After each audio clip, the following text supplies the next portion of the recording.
guys, I feel like celebrating. Today is my last expansion ever, ever, ever, ever, ever. Okay, so this is the last time I'm gonna have to be pricked and prodded with all this goodness here. That's the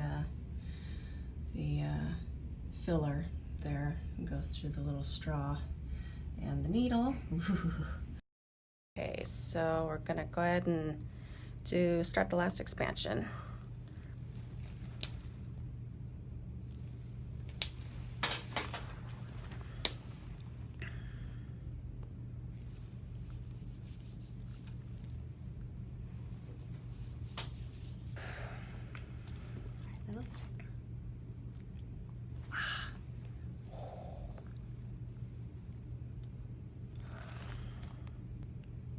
Is it tough? It's harder to push. Yeah. Get 50 more and then we'll be good. Hey, wanted to do a check-in. I haven't done a video in a while. Something has been on my mind recently. I was in a conversation with somebody that I know pretty well and who was aware of my, everything that happened to me, the cancer diagnosis and the mastectomy and the BRCA2 diagnosis, and was aware of everything that I had gone through. And for whatever reason, she kind of put me down about, I don't know if put me down is the right way to say it.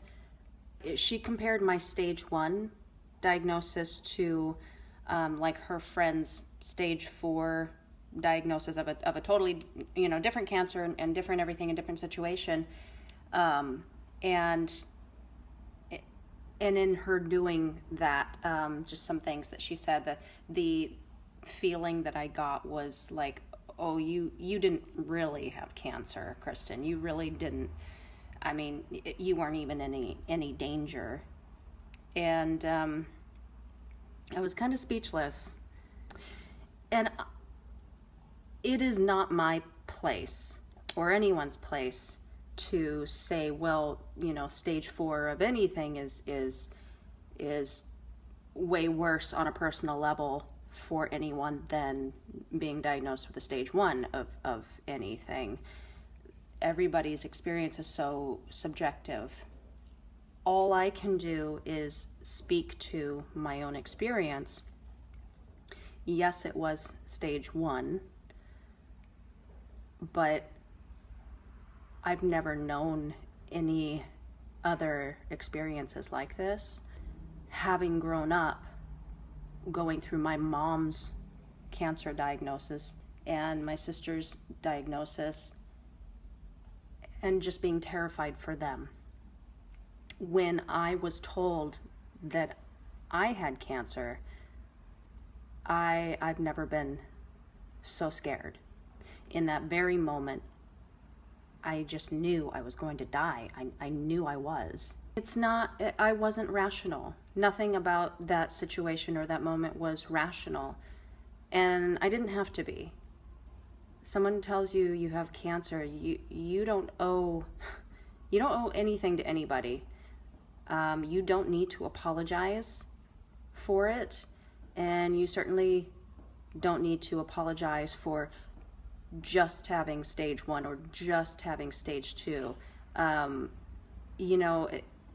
Not everybody is going to understand what you've gone through, of course, and not everybody is going to think that it's as important as you think it is. It's a very personal experience and a very personal thing. So I guess I'm just saying, you don't owe anybody this explanation or this amount of grief about your own situation. You don't. One last thing, not connected at all. My pup Torque, who was in a couple of videos, if you've watched any of these videos, you've seen him pop in from time to time. He passed away about a month and a half ago, and I don't know. That's a tough one. Yeah, if you've lost a pet that you're close to, you completely understand this feeling. He's always on my mind, and I always think that I hear him jingling around or scratching his ears, or see him out of the corner of my eye, and I go to look, and it's odd. It's an odd situation. I mean, it's not an odd situation. It's an odd experience to have. Never been through a death of a close pet before, so this is a first for me. I'm dog sitting right now, actually, which is kind of weird, but it's nice to be around a dog. Bobby, come here. Come here. Want to say hi? Come on. He's so cute. He's a little Scotty. There. Bobby. Hi, sweetheart. Hello. Bobby. Good boy. Afternoon. I had a couple of things briefly to chat about. I just recently found out that one of my nieces tested positive for the BRCA2 mutation. She is just a couple of years younger than I am, but having known how mine turned out, I hope that that she does start to take the precautions, whatever she's comfortable with, but goes ahead and starts taking those steps to helping herself and preventing the numerous cancers that she now knows that she's susceptible to. She's had 3 babies now, so I as far as I understand or know, I think she's done. She was done on that front anyway, so now hopefully she feels free to make whatever decisions she needs to make. So yeah, just if you see this, I'm thinking about you, Em, and yeah, we're with you. We're all with you.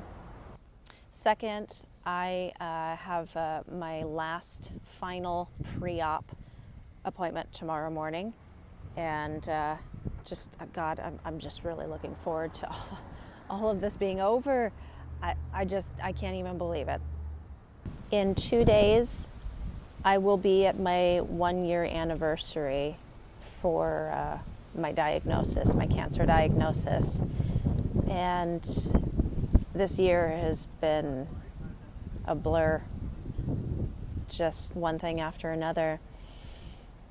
And I was thinking about a year ago when, right after I was diagnosed, how surreal everything seemed and how afraid I was, how uncertain of the future I was. I'm just so glad at the support that I received from my family members and the few friends that I told. I was lucky to have a little bit of support getting through that, and thankful to my boss for giving me the time off that I needed, and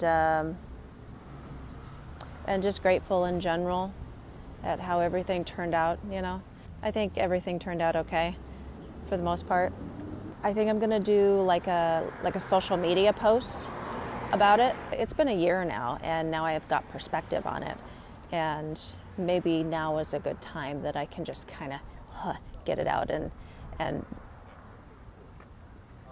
tie it up, I guess. I don't know. That's all I wanted to say, just to catch you up on the things. And this will be the last video for a little while. In a couple of weeks is my final surgery, and I'm going to be taking some time off right after that. I'm jumping on a plane like 2 days after the surgery, so I hope I don't have any drains. I'll let you know if I do. That'll be a fun experience, but I'm getting on a plane and going to go visit some family and just get out of Dodge for a while. So I'll see y'all in a few weeks. Bye.